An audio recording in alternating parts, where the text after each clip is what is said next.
Salut les amis, c'est Steph. Aujourd'hui, je vais vous montrer comment créer des fleurs. Je vais, à partir de graines récupérées, créer des ignas géants, des œillets d'Inde. Je vais aussi créer du basilic et puis des pétunias. Alors, tout d'abord, j'ai rempli à moitié tous mes surfaces. D'accord, mes pots plutôt à 3/4. Ensuite, je vais arroser.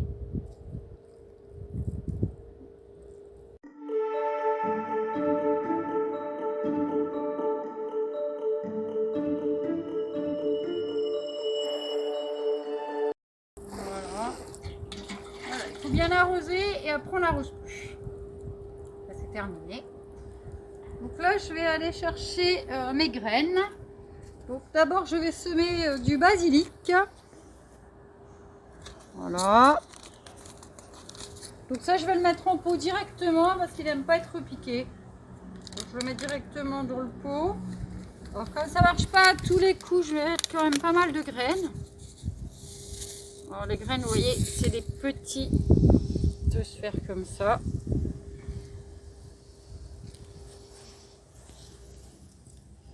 J'en mets bien.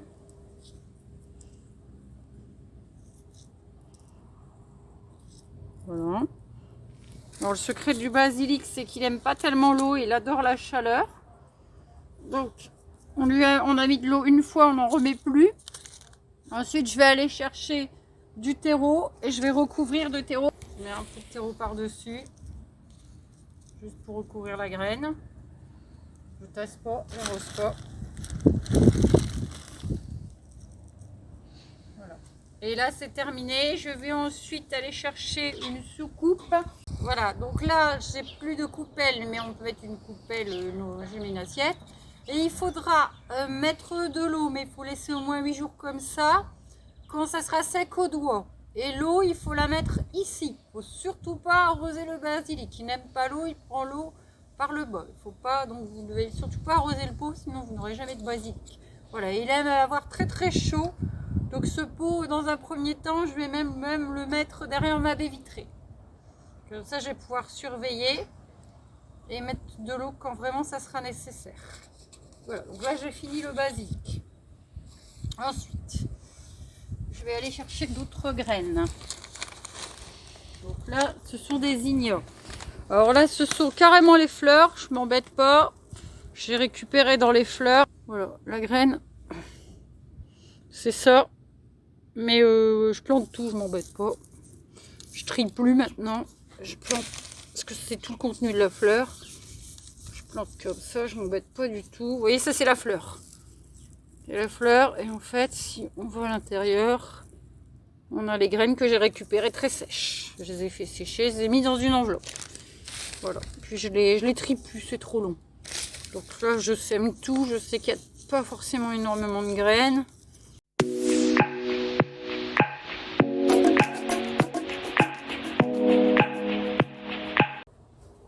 Donc après, je vais prendre du terreau et je vais le recouvrir.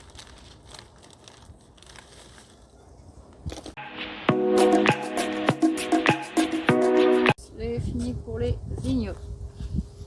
Alors ici, là, je vais planter des ignas géants. Vous voyez, la graine, c'est ça. Là, je les ai triés. Il n'y a quasiment que des graines. Donc là, je vais en mettre moins. Donc, je vais les mettre ici.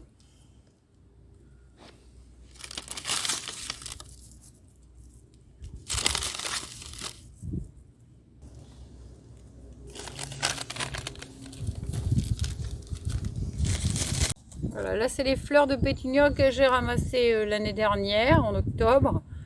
J'ai même pas extrait les graines. Donc là, je vais un peu les frictionner. Vous voyez, il y a plein de petits points noirs qui sortent. Et ce sont les graines, les voilà.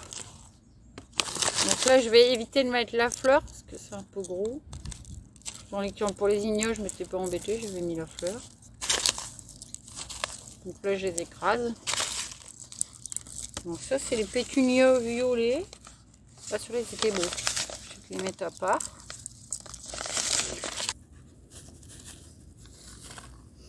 Il fallait que je les trie, voilà. Ils sont là.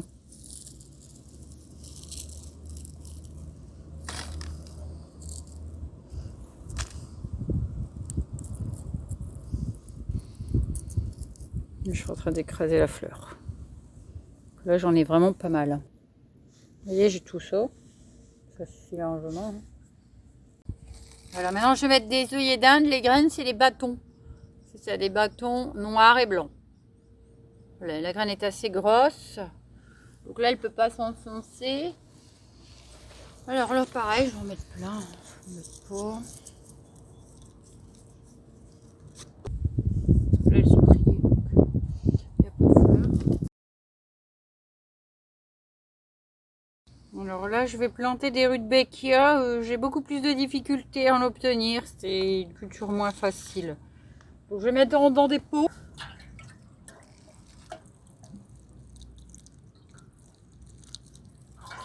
Voilà. J'attends que l'eau s'évacue. Pas être trop pressé. Parce que le but, c'est que la graine, elle aille pas au fond. Voilà, alors je vais mettre mes graines. C'est assez difficile, alors je ne sais pas ce que je vais en obtenir.